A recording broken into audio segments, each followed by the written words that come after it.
आज हम लोग बात करने वाले हैं बीए पार्ट 2 हिस्ट्री ऑनर्स का पेपर 3 का ये जो चैप्टर है वो चैप्टर 8 है और चैप्टर 8 का ये भाग 2 है। हम लोग भाग 1 बहुत अच्छा से पढ़ लिया। अगर आपने नहीं देखा है तो उसका लिंक इसी वीडियो के नीचे डिस्क्रिप्शन में दिया गया, वहाँ देख सकते हैं, या इसी चैनल पर प्ले लिस्ट भी बना हुआ होगा, वहाँ से भी देख सकते हैं।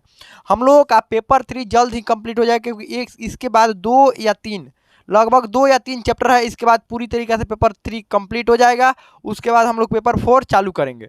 बहुत सारे बच्चों का सवाल था कि पेपर 4 कब चालू करेंगे, तो उसके बाद हम लोग चालू करेंगे। देखिए, मुगल काल में हम लोग क्या पढ़ रहे थे और मुगल वंश में हम लोग क्या पढ़ रहे थे। मुगल वंश देख लेते हैं। मुगल वंश में हम लोग क्या पढ़ रहे थे, बाबर के बारे में पढ़ रहे थे। बाबर की एंट्री भारत में हो चुकी थी और बाबर ने पानीपत का प्रथम युद्ध जीत लिया था। पानीपत का प्रथम युद्ध, ध्यान रखिएगा, पानीपत का प्रथम युद्ध। और किसके किसके मदद से जीता था, पानीपत का प्रथम युद्ध। और ये कब हुआ था युद्ध, प्रथम युद्ध ये जीत लिया था 1526 में, ये युद्ध जीत लिया था। और किसके मदद से ये युद्ध जीता था, आलम खां लोधी, दौलत खां लोधी और राणा सांगा, ये तीनों का मदद से बाबर ने ये युद्ध जीत लिया था। और इस युद्ध में तोपों का प्रयोग इसने किया था और तुगलमान नीति का भी प्रयोग इसने किया था। अब बाबर जो था वो भारत में अस्थायी रूप से रहने का निर्णय कर चुका था। अब देखिए, समझिए यहाँ पर, इस मैप से थोड़ा सा समझिए, क्योंकि इसमें मैप बनाना बहुत जरूरी है। चलिए देखिए, बाबर इस क्षेत्र में ये क्षेत्र जो था, ये वाला क्षेत्र, इस क्षेत्र में बाबर रहने लगा था, ध्यान रखिएगा। अब ये बाबर को तो इन लोगों को लग रहा था, राणा सांगा को, और फिर ये देखिए, ध्यान समझिए, ये राणा सांगा, आलम खां लोधी, दौलत खां लोधी, ये सबको तो लग रहा था कि बाबर जाएगा, लेकिन बाबर नहीं गया। और आलम खां लोधी, दौलत खां लोधी को जैसे लात मार कर निकाला जाता है अपने दरबार से ना, वैसे निकाला, जिस तरह से लात मार कर निकाला जाता है। क्योंकि देखिए, इब्राहिम लोधी की मृत्यु होने के बाद जितना भी इसका साम्राज्य था सब किसके पास आ गया, बाबर के पास आ गया। और लात मार के दोनों लोगों को निकाला था, किसको, आलम खां लोधी और दौलत खां लोधी को तो बाहर कर दिया, फेंक दिया बाहर। उसके बाद जब आलम खां लोधी, दौलत खां लोधी को बाहर फेंका, तो राणा सांगा को था कि ये जाएगा कौन, बाबर जाएगा यहाँ से लूटने के बाद, लेकिन बाबर गया नहीं और रहने का वहीं पर निर्णय कर लिया। तब अब दोनों के बीच मतभेद बढ़ गया, बाबर और राणा सांगा के बीच। और फाइनली 1527 में खानवा का युद्ध हुआ, खानवा का युद्ध। अब ये किसके किसके बीच में हुआ, खानवा का युद्ध, ये राणा सांगा और बाबर के बीच में। देखो, राणा सांगा ये था ना कि सोच रहे थे ना कि देखिए, बाबर ने तो इतना सब जीत लिया है, अब हमको बस एक ही काम करना है कि बाबर को हरा देना है। बाबर को हरा दे, सारा जो ये एरिया हो जाएगा, ये हमारा हो जाएगा। किसका ये था, राणा सांगा।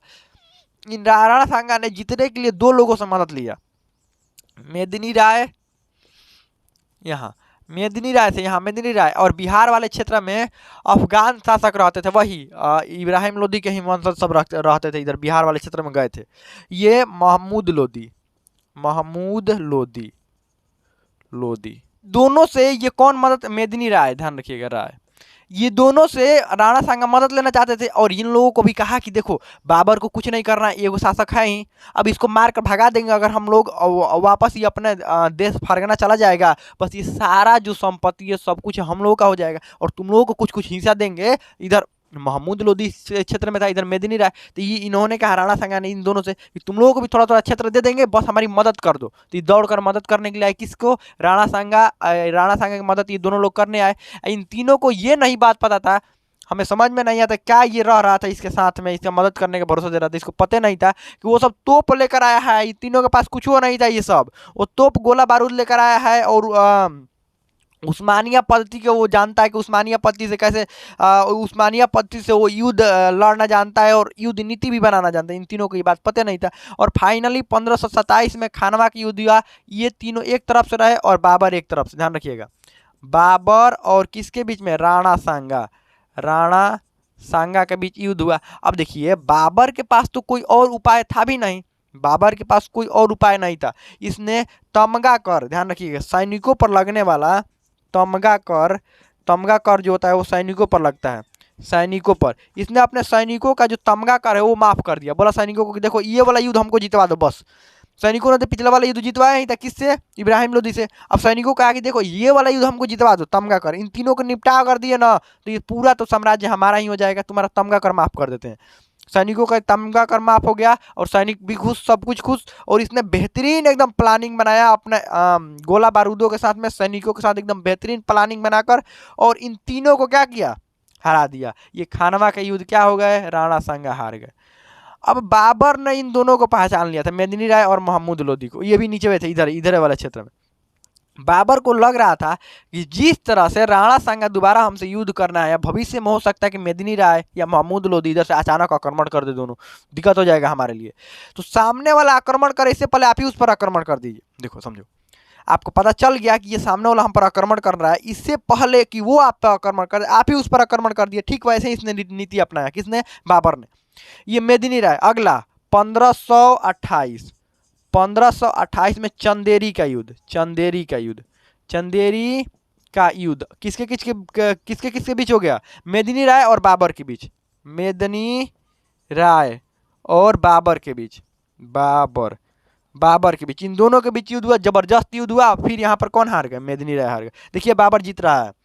1526 में जीता पानीपत का प्रथम युद्ध, 1527 में खनवा का युद्ध जीत गया, 1528 में ये फिर युद्ध जीत गया, चंदेरी का युद्ध जीत गया। देखिए अगला वाला फिर युद्ध जो होगा महमूद लोदी के साथ इस बार होगा, ध्यान रखिएगा। और महमूद लोदी के साथ जो युद्ध होगा वो भी जीत जाएगा। ये घाघरा का युद्ध था, ध्यान रखिएगा, घाघरा का युद्ध, ध्यान रखिएगा। अभी घाघरा का युद्ध 1529 में, घाघरा का युद्ध, घाघरा का युद्ध 1529 में हुआ। किसके किसके बीच में हो गया, ये हो गया महमूद लोदी और बाबर के बीच में, बाबर के बीच। ये सबका काम खत्म कर रहा था, राणा सांगा का काम खत्म, मेदिनी राय का काम खत्म, ये सबका क्षेत्र बाबर कंट्रोल में। इधर बिहार वाले क्षेत्र में ये महमूद लोदी थे, इनका भी काम क्या कर दिया, बाबर ने खत्म कर दिया। और घाघरा के युद्ध में ये सब लोग निपट गए, सब लोग निपट गए। 1529 आते आते सभी लोगों को निपटा दिया, एक के बाद एक के बाद एक युद्ध लड़ रहा था। हर साल नया नया युद्ध लड़ रहा था। देखिए लगातार 2-2 महीने पे युद्ध नहीं लड़ रहा था, हर एक अगला साल आते ही युद्ध लड़ रहा था। क्योंकि इसको युद्ध लड़ने के लिए, एक प्रिपरेशन के लिए, युद्ध की तैयारी के लिए एक भरपूर समय चाहिए था, और इसको भरपूर समय मिल रहा था। एक साल में तो भरपूर समय मिल ही रहा था। ये हमेशा मार्च अप्रैल या मई तक युद्ध लड़ता था, ध्यान रखिएगा। मार्च अप्रैल मई के महीनों में युद्ध लड़ता था, गर्मी के दिन में एकदम युद्ध लड़ता था। फिर एकदम मई जून जुलाई अगस्त सितंबर, जो फिर अंतिम दिसंबर वाला समय आ जाता था, ठंडा वाला, एकदम शांत हो जाता था। फिर मई में जब भी आप युद्ध देखिएगा ना, सब उसी समय मार्च में मई में युद्ध हुए हैं, ध्यान रखिएगा। अप्रैल में, मार्च में, मई में युद्ध हुए हैं। जब गर्मी के दिन अभी शुरुआत होता है उसी समय ये क्या चालू कर देता था, युद्ध चालू कर देता था, और यहाँ तक काम खत्म होगा। फिर ये 1530 में इनका ही काम खत्म हो गया, बाबर का काम खत्म हो गया।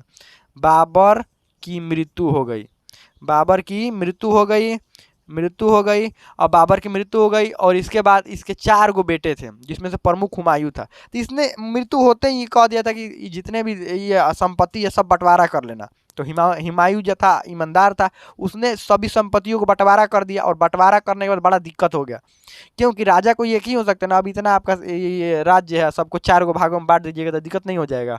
कोई एक गो शासन चलाता, बड़ा शासक रहता, उसकी सेना भी बहुत बड़ी रहती। अब ये छोटे छोटे हो जाएंगे तो कोई भी आपको हरा देगा।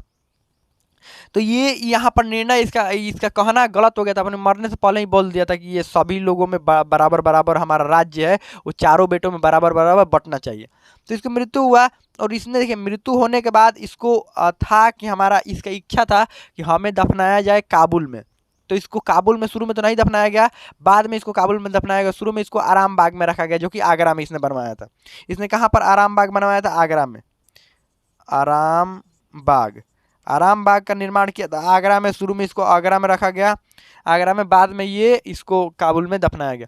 अब एक और बात समझिए ना, ये इसके बारे में पता कैसे चलता है। और इसने अपना एक आत्मकथा लिखा था, जिसको तुजुक ए बाबरी कहते हैं। जिसको क्या कहते हैं, तुजुक ए बाबरी या बाबरनामा के नाम से भी जानते हैं।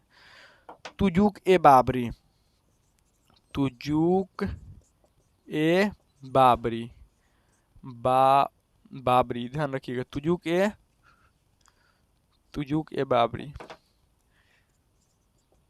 तुजुक ए बाबरी के नाम से जाना जाता है। इसमें अपना आत्मकथा के बारे में पूरा लिखा था कि ये फरगना में कैसे रहा था, कैसे कैसे भारत में आया, ये अपना इसके आत्मकथा, ध्यान रखिएगा, आत्मकथा।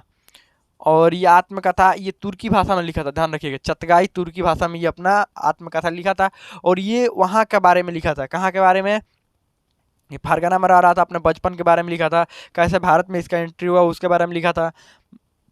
भारत में युद्ध कैसे जीत रहा था इसके बारे में लिखा था। ये सबके बारे में इसने लिखा था, और ये सबके बारे में इसने लिखा था। तो इसकी थोड़ा उपलब्धियां देख लेते हैं और इसके मतलब जीवन के बारे में थोड़ा देख लेते हैं, इसका मूल्यांकन कर लेते हैं कैसा ये शासक था। ध्यान रखिएगा, मूल्यांकन मूल्यांकन मूल्यांकन करेंगे तो ये तो योग्य शासक था, ये आपको पता है योग्य शासक था। योग्य शासक, शासक कुशल राजा भी था। ये योग्य शासक था, कुशल राजा, ये राज्य चलाना बहुत बढ़िया से जानता था। क्योंकि 12 वर्ष की उम्र, 11 वर्ष की उम्र में ये राजा बनता, कहीं कहीं आपको 12 वर्ष भी मिलेगा। 11 वर्ष की उम्र में राजा बना था। इसके किताब जो इसका था ना आत्मकथा, उसमें 12 भी वर्ष मिलता है। तो 11 से 12 वर्ष के बीच में ये क्या बना था, राजा बना था। और राजा बनने के बाद यहाँ पर ही बहुत सारे चीज़ों के निर्माण, जैसे बाबरी मस्जिद का निर्माण करवाया था। ये बाबरी मस्जिद का नाम जानते हैं, मस्जिद, बाबरी मस्जिद का निर्माण करवाया था, ध्यान रखिएगा। और भी बहुत सारी चीज़, जैसे आराम बाग बनवाया था आगरा में आराम बाग का निर्माण करवाया था, बहुत बड़ा बाग था ये। तो आराम बाग का आगरा में निर्माण करवाया था। और भी बहुत सारी चीज़ों का, ये छोटी छोटी चीज़ों का बड़ा कोई चीज़ नहीं निर्माण करवा पाया। और बाद में इसको देखिए काबुल बहुत पसंद था, उसमें लिखा भी था कि काबुल बहुत पसंद है, इसलिए अंतिम में फिर इसको कहाँ पर दफनाया गया, काबुल में ले जाकर और दफनाया गया, वहीं पर इसका मकबरा बनवाया गया। तो हमें लगता है कि इतना बाबर के बारे में बहुत अच्छा से आपको समझ में आ गया होगा। अब आपको, हाँ, भारत में ये आत्मकथा अपना लिखा था, तो वहाँ के बारे में तो लिखा ही था, फरगना के बारे में, भारत के बारे में लिखा था कि यहाँ पर पहाड़ है, नदियाँ हैं, ये सब के बारे में लिखा था कि बहुत ही सुंदर पहाड़ और नदी, क्योंकि इसको प्राकृतिक प्रेमी माना जाता था, प्रकृति से बहुत ज़्यादा इसको लगाव था। काबुल इसको क्यों पसंद था, प्रकृति के कारण ही पसंद था कि वहाँ बहुत ज़्यादा प्राकृतिक सुंदरता है। ठीक, भारत भी इसीलिए उसको पसंद था कि पहाड़ देख रहा था, पहाड़, नदी, झरने, ये सब देख रहा था, बहुत ज़्यादा इसको पसंद था। तो इस सब के बारे में ये अपना आत्मकथा में लिखा था। तो हमें लगता है कि इतना बहुत कुछ समझ में आ गया होगा। अब इसके बाद हम इसके बेटे हुमायूं के बारे में पढ़ेंगे, और हुमायूं कैसे 4 भागों में अपना मतलब क्षेत्र को बांट दिया था, क्या किया था, इसके बारे में हम लोग अगले भाग में पढ़ेंगे। अब आपको इसमें कोई भी डाउट हो, कोई भी क्वेश्चन हो, आप कमेंट में पूछ सकते हैं, हमसे समझ में आ गया होगा।